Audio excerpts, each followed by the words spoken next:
નમસ્કાર ખેડૂત મિત્રો, આશીર્વાદ એગ્રો સરા ચેનલના આ ખાસ વિશ્લેષણમાં આપનું સ્વાગત છે।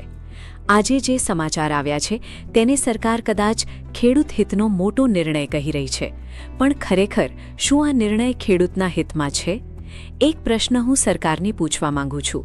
જ્યારે રાસાયણિક ખાતરના ભાવમાં 40% સુધી વધારો થયો, જંતુનાશક અને દવાઓ 25% સુધી મોંઘી થઈ ગઈ, ડીઝલ, મજૂરી, વીજળી, બિયારણ બધાનો ખર્ચ આસમાને પહોંચી ગયો, ત્યારે ખેડૂતના પાકના ભાવમાં એવો કયો ઐતિહાસિક વધારો થયો જે ખેડૂતને સાચો નફો અપાવી શકે?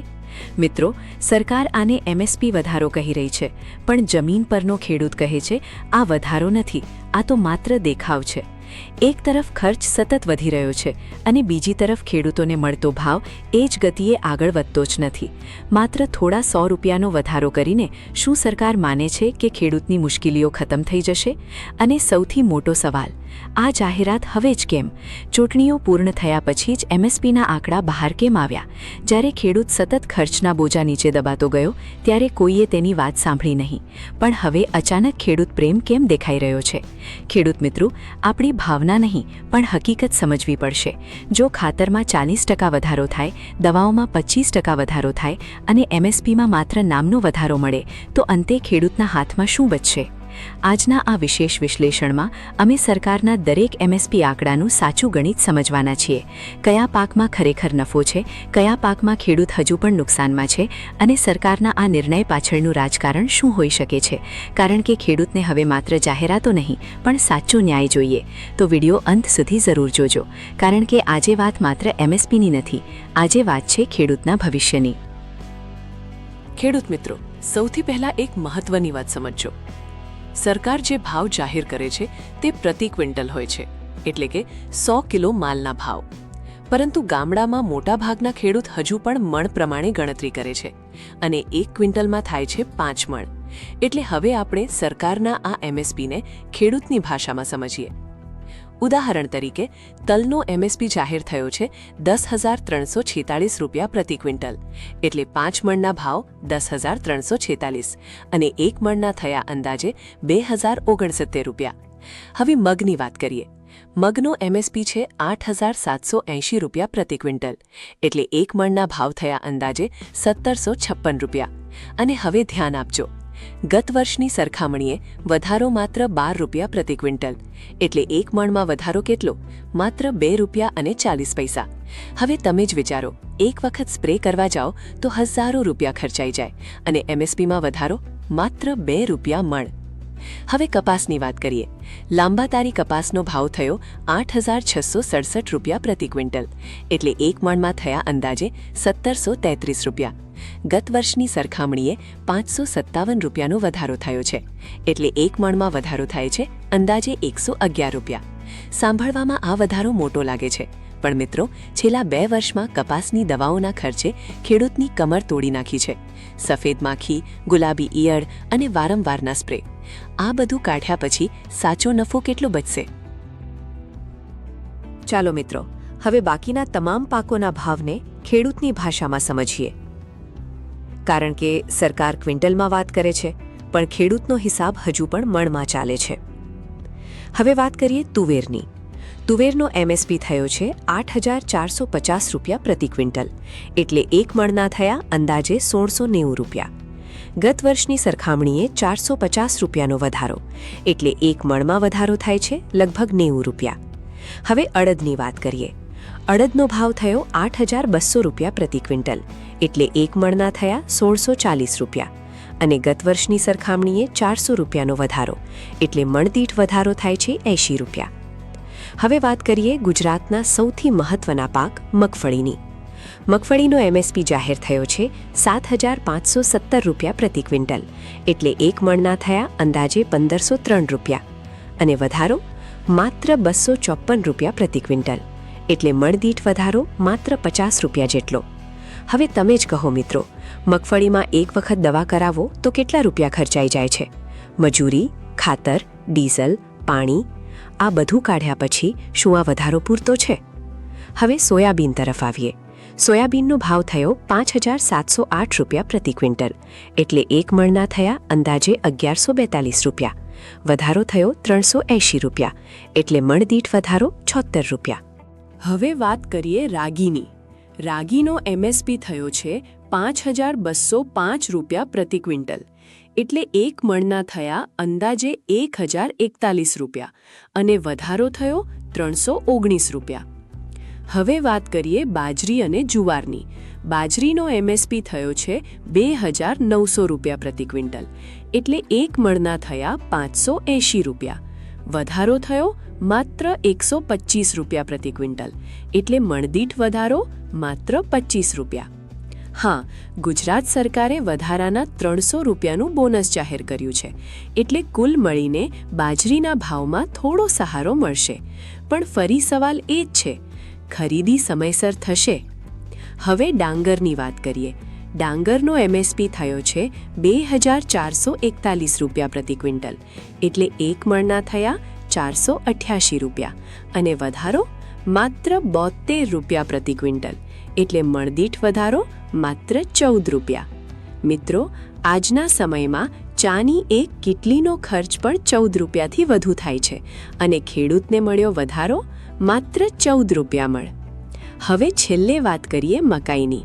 મકાઈનો MSP થયો છે 2,410 રૂપિયા પ્રતિ ક્વિન્ટલ, એટલે એક મણના થયા 482 રૂપિયા. મિત્રો, આ બધા આંકડા સાંભળ્યા પછી એક વાત સ્પષ્ટ થાય છે. સરકાર MSP વધારાની વાત કરે છે, પણ ખેડૂતનો ખર્ચ MSP કરતાં વધુ ઝડપથી વધી રહ્યો છે. એટલે સાચો સવાલ MSP કેટલો વધ્યો એ નથી. સાચો સવાલ એ છે, ખેડૂતનો નફો ખરેખર વધ્યો કે નહીં? ખેડૂત મિત્રો, જો અત્યાર સુધીની માહિતી તમને ઉપયોગી લાગી રહી હોય તો એક નાની વિનંતી છે, વિડીયોને એક લાઇક જરૂર કરજો, કારણ કે તમારો એક લાઇક અમને ખેડૂતના મુદ્દાઓ વધુ જોરથી ઉઠાવવાની હિંમત આપે છે.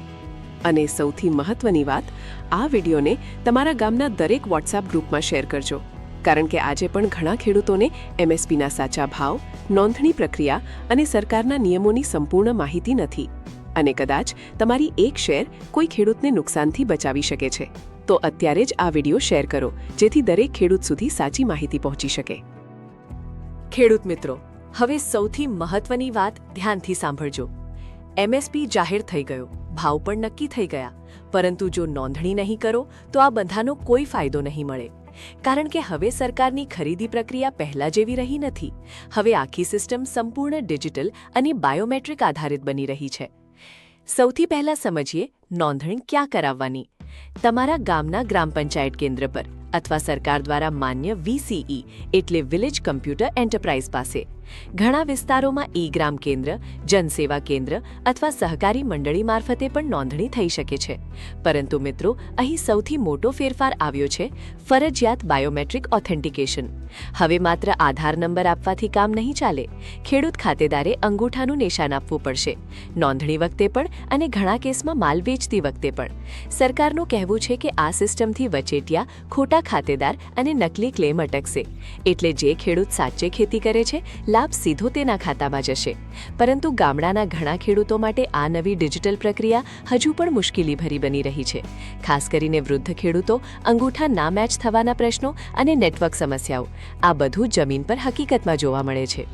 હવે જરૂરી દસ્તાવેજોની વાત કરીએ.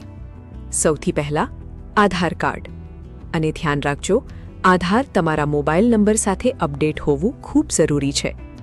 બીજું, 7/12નો ઉતારો, એટલે જમીનનો અપડેટેડ રેકોર્ડ. તેમાં પાકની એન્ટ્રી યોગ્ય હોવી જરૂરી છે. ત્રીજું, 8અનો દાખલો, એટલે જમીનના અધિકારનો પુરાવો. ત્યારબાદ બેંક પાસબુક, કારણ કે MSPની રકમ સીધી DBT એટલે ડિરેક્ટ બેનિફિટ ટ્રાન્સફર દ્વારા તમારા ખાતામાં જમા થશે. ઘણા કેન્દ્રોમાં કેન્સલ ચેક પણ માંગવામાં આવે છે, ખાસ કરીને IFSC કોડ વેરીફાઈ કરવા માટે. હવે સૌથી મહત્વની અને ઘણીવાર અવગણાતી બાબત, જો તમારા 7/12 અથવા 8અમાં પાકની એન્ટ્રી નથી તો માત્ર મૌખિક વાતથી કામ નહીં ચાલે. તલાટીનો સહી અને સિક્કાવાળો વાવણી દાખલો ફરજિયાત લાગી શકે છે. અને જો જમીન સંયુક્ત નામે હોય, એટલે ભાઈ, કાકા, પિતા અથવા અન્ય પરિવાર સભ્ય સાથે સહખાતેદાર હોય, તો ઘણા કેસમાં સંમતિપત્ર પણ માંગવામાં આવે છે. મિત્રો, અહીં એક નાની ભૂલ પણ તમારું પેમેન્ટ અટકાવી શકે છે, એટલે તમામ દસ્તાવેજો પહેલાથી તૈયાર રાખજો. અને જો કોઈ મુશ્કેલી આવે તો જિલ્લા કૃષિ કચેરી, તાલુકા ખેતીવાડી અધિકારી અથવા ઈ-ગ્રામ કેન્દ્રનો સંપર્ક કરજો. ઘણા રાજ્યોમાં MSP હેલ્પલાઇન પણ કાર્યરત હોય છે, પરંતુ નંબર જિલ્લાવાર બદલાઈ શકે છે. અને અંતે એક વાત યાદ રાખજો, MSP જાહેર થવું પૂરતું નથી, MSPનો લાભ સાચે મેળવવો પણ એટલો જ મહત્વનો છે. ખેડૂત મિત્રો, હવે સૌથી મહત્વની વાત, સાવચેતી. કારણ કે MSPનો સાચો ફાયદો એ જ ખેડૂત લઈ શકશે જે ખેડૂત સમય પહેલાં જાગૃત રહેશે.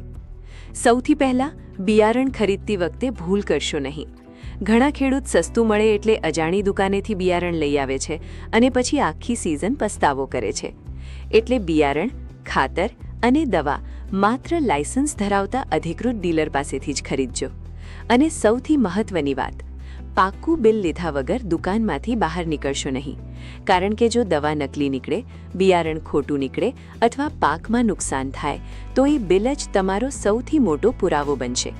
બિલમાં ખાસ કરીને ચેક કરજો, લોટ નંબર, કંપનીનું નામ, લાયસન્સ નંબર અને તારીખ લખેલી હોવી જોઈએ. મિત્રો, આજે બજારમાં નકલી દવા અને નકલી બિયારણનો ધંધો ખૂબ વધી ગયો છે. ઘણી વખત દુકાનદાર કહે, આ દવા બહુ જોરદાર છે, આ બિયારણ બધાથી વધારે ઉત્પાદન આપે છે. પરંતુ માત્ર વાતો સાંભળીને વિશ્વાસ ન કરશો. પહેલાં તેની માન્યતા, એક્સપાયરી ડેટ અને કંપની વેરીફાઈ કરજો. અને હા, કોઈ પણ દવા કૃષિ અધિકારીની સલાહ વગર વધારે માત્રામાં ઉપયોગ ન કરશો. કારણ કે વધુ દવા એટલે વધુ ઉત્પાદન, આ માન્યતા ઘણી વખત ખોટી સાબિત થાય છે. ઘણી વખત વધુ સ્પ્રેના કારણે પાક બળી જાય છે, જમીન ખરાબ થાય છે અને ખર્ચ અલગથી વધે છે. હવે વાત કરીએ ઓનલાઈન ફ્રોડની. MSP નોંધણીના નામે કોઈ અજાણ્યા વ્યક્તિને OTP અથવા બેંકની માહિતી આપશો નહીં. સરકાર ક્યારેય ફોન કરીને OTP માંગતી નથી. ઘણા ખેડૂતો સાથે આવી છેતરપિંડી થઈ ચૂકી છે, એટલે જાગૃત રહેજો. અને અંતમાં એક સૌથી મહત્વની વાત, ખેડૂત મિત્રો, MSP, બોનસ અને સરકારી જાહેરાતો બધું પોતાની જગ્યાએ છે, પરંતુ સાચી કમાણી જાગૃત ખેડૂત જ કરી શકે છે. કારણ કે આજના સમયમાં ખેતી માત્ર મહેનતથી નહીં, પણ સાચી માહિતીથી ચાલે છે. ખેડૂત મિત્રો, ક્યારેક શાંતિથી બેસીને એક વાત વિચારજો. આ દેશ દિવસે દિવસે આગળ વધી રહ્યો છે. શહેરોમાં મોટી મોટી ઇમારતો ઊભી થઈ રહી છે, રસ્તાઓ બદલાઈ રહ્યા છે, ટેકનોલોજી બદલાઈ રહી છે. પરંતુ શું ખેડૂતનું જીવન બદલાઈ રહ્યું છે? ડીઝલના ભાવ જુઓ, ખાતરના ભાવ જુઓ, દવાઓના ભાવ જુઓ, મજૂરી, બિયારણ, ટ્રેક્ટરના પાર્ટ્સ, દરેક વસ્તુના ભાવ આસમાને પહોંચી ગયા. પરંતુ ખેડૂતની પેદાશ? આજે પણ ઘણા પાકોના ભાવ એ જ જગ્યાએ ઊભા છે જ્યાં વર્ષો પહેલાં હતા. 10 વર્ષ પહેલાં પણ ખેડૂત ખર્ચ કાઢવા માટે સંઘર્ષ કરતો હતો અને આજે પણ એ જ ચિંતા લઈને જીવી રહ્યો છે. ફરક માત્ર એટલો આવ્યો છે કે પહેલાં ખેડૂત ધીમે ધીમે ડૂબતો હતો અને હવે વધુ ઝડપથી ડૂબી રહ્યો છે. મિત્રો, સાચી વાત તો એ છે કે ખેડૂતને દિવસે દિવસે માયકાંગલો બનાવવામાં આવી રહ્યો છે. જે માણસ આખા દેશનું પેટ ભરે છે, એ માણસ આજે પોતાના ઘરની EMI, બાળકોની ફી અને દવાના ખર્ચ સામે હારી રહ્યો છે. ખેડૂત હવે માત્ર પાક નથી ઉગાડતો, એ ચિંતા ઉગાડે છે, દેવું ઉગાડે છે અને અનિશ્ચિત ભવિષ્ય ઉગાડે છે. સૌથી દુઃખની વાત જાણો શું છે? ખેડૂત જ્યારે નુકસાનમાં જાય ત્યારે કોઈ બ્રેકિંગ ન્યૂઝ બનતી નથી, કોઈ મોટી ચર્ચા થતી નથી, કોઈને ફરક પડતો નથી. પરંતુ જો એક દિવસ ખેડૂત ખેતરમાં જવાનું બંધ કરી દે તો આખા દેશની થાળી ખાલી થઈ જશે. એટલે મિત્રો, હવે સમય આવી ગયો છે કે ખેડૂત માત્ર મહેનત નહીં, પણ પોતાના હક માટે અવાજ પણ ઉઠાવે. કારણ કે ખેડૂત બચશે તો જ દેશ બચશે. ખેડૂત મિત્રો, આજે આપણે MSPના આંકડા પણ જોયા, સરકારના દાવા પણ સાંભળ્યા અને જમીન પરની હકીકત પણ સમજવાનો પ્રયાસ કર્યો. હવે નિર્ણય તમારો છે. શું આ વધારો ખરેખર ખેડૂત માટે પૂરતો છે? તમારો મત જરૂર જણાવજો, કારણ કે તમારી વાત જ સાચી જમીની હકીકત છે.